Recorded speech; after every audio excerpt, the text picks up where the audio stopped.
So hello students, last video में हम लोगों ने सम स्पेशल पैरेललोग्राम्स में फर्स्ट टॉपिक खत्म कर लिया था। रोम्बस को खत्म कर लिया था।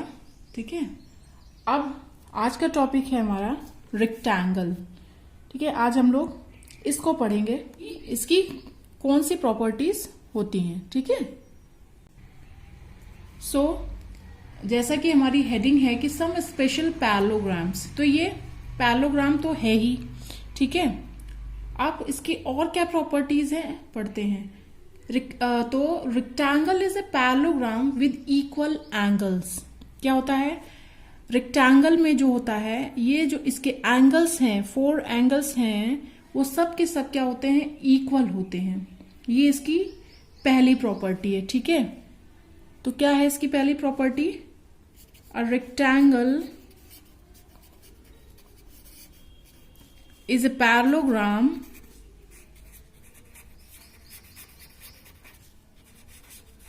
with equal angles. इसके सारे एंगल्स इक्वल होते हैं।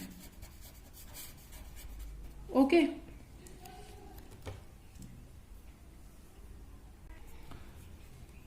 जब सारे एंगल्स इक्वल हैं तो उनमें हम क्या करते हैं कि ये हमने एक रेक्टेंगल ले लिया है, इसमें सारे एंगल्स को हम x डिग्री मान लेते हैं। क्या मान लेते हैं? x डिग्री मान लेते हैं।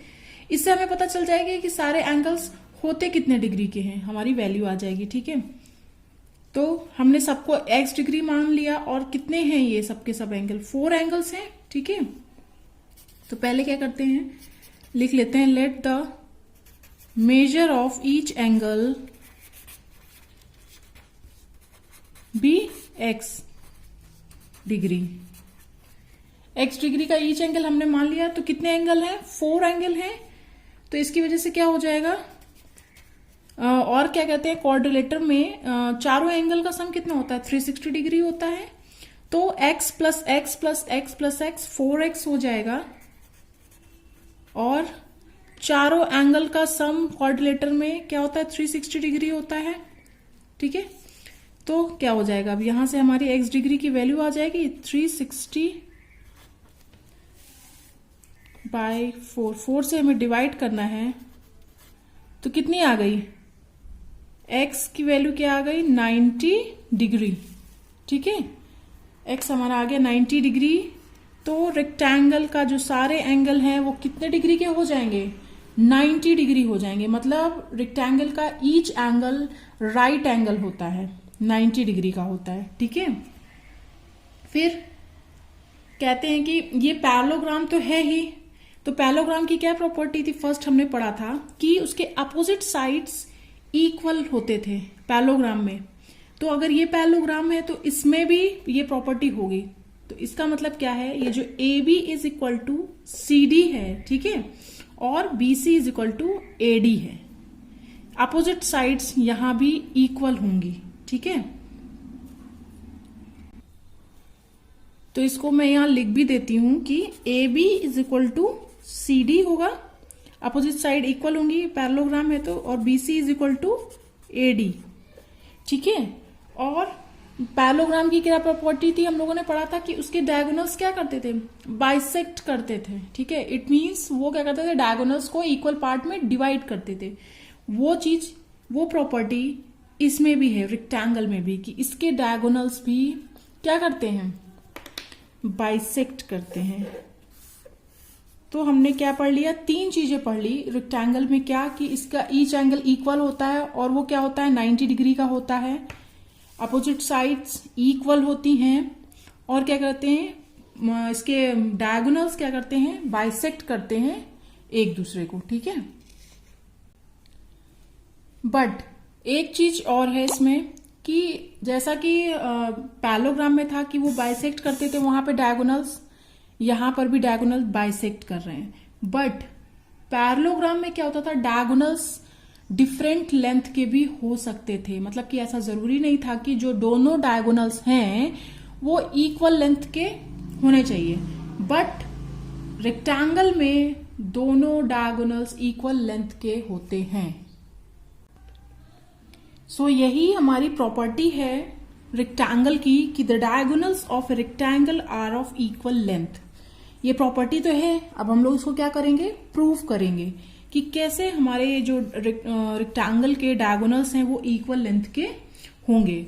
तो इसके लिए हमने क्या किया, ABCD एक रेक्टेंगल बना लिया है, इसकी अपोजिट साइड्स इक्वल होती हैं हमें पता है, ठीक है, और इसके डायगोनल्स बाइसेक्ट करते हैं ये भी हमें पता है क्योंकि ये पैरेललोग्राम भी है।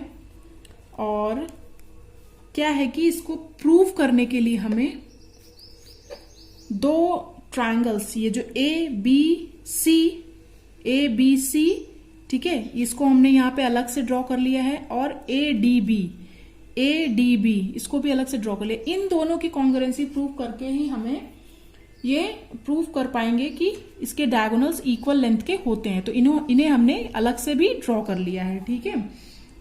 तो ABCD जब रेक्टेंगल है उसमें दो ट्रायंगल हैं, कौन से, ABC और ADB, ये किस लिए कॉन्ग्रुएंट होंगे, ठीक है, ये अब हम देखते हैं कंडीशन क्या है। अब हम इन दोनों अगर ट्रायंगल्स में देखें, अलग अलग देखें या यहां भी देख सकते हैं कि AB is equal to AD, AB is equal to AB common है दोनों में, AB और AB कॉमन है दोनों में, अगर आप अलग अलग देखें तो देख सकते हैं AB is equal to AB common है।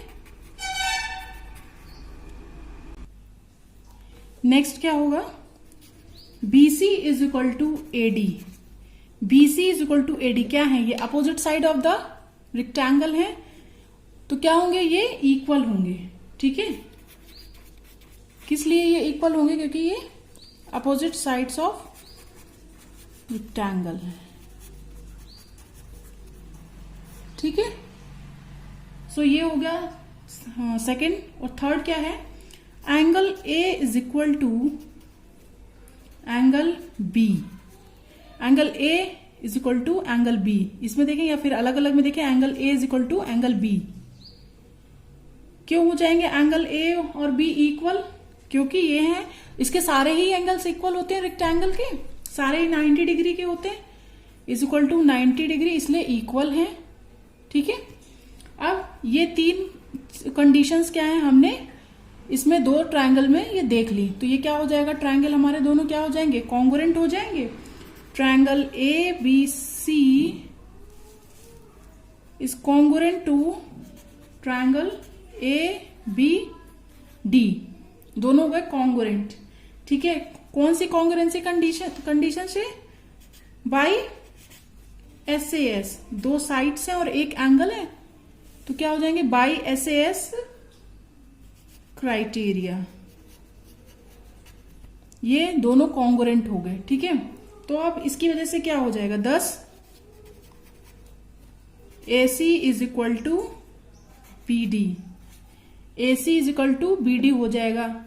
देखिए तो वो यहां पर क्या है, रेक्टेंगल में AC is equal to BD, ये क्या है, डायगोनल्स हैं, तो क्या हुआ, हमने प्रूव कर दिया इसको कि AC is equal to BD होता है, मतलब कि दोनों डायगोनल्स रेक्टेंगल के बाइसेक्ट करते हैं और इक्वल भी होते हैं दोनों, ओके। तो ये प्रॉपर्टी हमारी प्रूव हो गई यहां पे। इसी प्रॉपर्टी पर बेस्ड इसके बाद एक एग्जाम्पल है, एग्जाम्पल नंबर 8।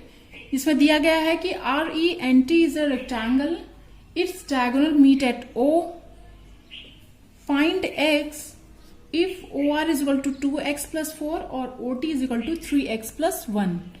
इसमें हमें x की वैल्यू फाइंड करनी है। तो अभी हमने प्रॉपर्टी में जो पढ़ा है उसे ही यहाँ पर अप्लाई करना है कि दोनों इसके डायगोनल्स क्या होते हैं, डायगोनल्स की हाफ ऑफ मेजरमेंट दी गई है, तो हमें दोनों डायगोनल्स क्या होते हैं, रेक्टेंगल में इक्वल लेंथ में होते हैं और क्या होते हैं, बाइसेक्ट करते हैं एक दूसरे को, ठीक है।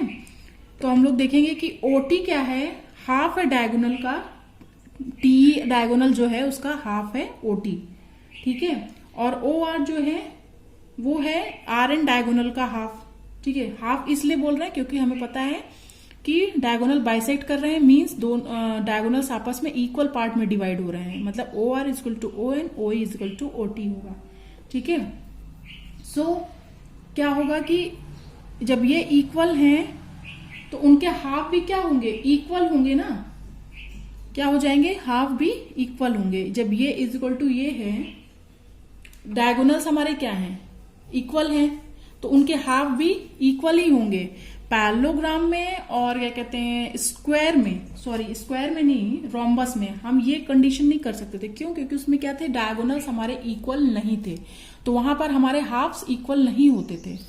ठीक है, यहां पर क्या है, हमारे डायगोनल्स इक्वल भी हैं बाइसेक्ट करने के साथ साथ, इसलिए हम क्या करेंगे, इनके हाफ्स भी, जब ऑब्वियस है जब R N is equal to TE है तो उसके हाफ्स भी इक्वल होंगे, क्योंकि बाइसेक्ट कर रहे हैं, इक्वल पार्ट में डिवाइड कर रहे हैं।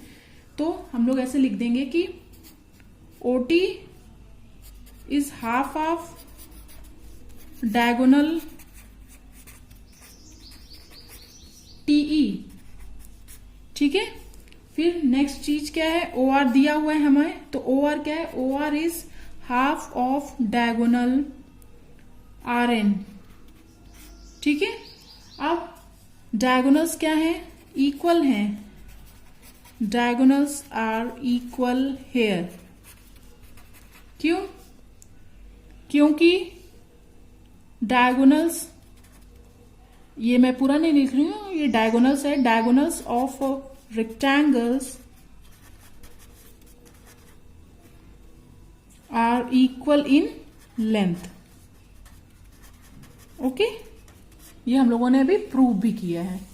ये हो गया, हमारे डायगोनल्स इक्वल हैं, इसलिए क्या होगा, सो देयर हाफ्स, उनके हाफ्स भी क्या होंगे, इक्वल होंगे, क्योंकि बाइसेक्ट कर रहे हैं वो सब। तो देयरफॉर क्या हो जाएगा, ये दोनों हाफ दिए हुए हैं हमें दोनों डायगोनल्स के, डायग्राम में हम लोग देखेंगे, तो क्या हो जाएगा, 3x plus 1 is equal to 2x plus 4 हो जाएगा। ठीक है, मतलब OR is equal to OT हो जाएगा। तो यहां से हम वैल्यू निकाल लेंगे, 3x minus 2x is equal to 4 minus 1। ठीक है, तो x की वैल्यू क्या आ जाएगी, यहाँ पे 3x माइनस 2x x हो जाएगा, और 4 माइनस 1 3। x की वैल्यू क्या आ गई हमारी, 3 आ गई। हमें x की वैल्यू ही इस क्वेश्चन में फाइंड करना था। अगर हमें आगे इसमें बोल दिया जाए कि यस आपको इसकी मतलब डायगोनल्स की लेंथ बतानी है, ठीक है, तो आप इसको पुट करके डायगोनल्स की लेंथ भी बता सकते हैं कि x इज इक्वल टू 3 हम किसी एक में पुट कर देंगे, दोनों डायगोनल्स इक्वल ही है, तो जैसे हमने इसमें पुट कर दिया तो 3 2 6 प्लस 4 10 हो गया, हाफ 10 है तो टोटल डायगोनल कितना हो जाएगा, 20 का हो जाएगा। तो हमारे डायगोनल की लेंथ क्या हो जाएगी, इसमें 20 हो जाएगी। ठीक है, ओके। सो स्टूडेंट, ये आज हम लोगों ने रेक्टेंगल कंप्लीट कर लिया। नेक्स्ट वीडियो में हम लोग स्क्वायर कंप्लीट करेंगे और एक्सरसाइज स्टार्ट करेंगे, और उसके बाद ये हमारा चैप्टर फिनिश हो जाएगा। तब तक के लिए अगर आपको मेरा वीडियो पसंद आ रहे हैं तो लाइक करिएगा, अपने फैमिली और फ्रेंड्स के साथ शेयर करिएगा, बेल आइकन को भी प्रेस करिएगा, जिससे अपकमिंग वीडियोस के अपडेट आपको मिलते रहें। Okay, bye students.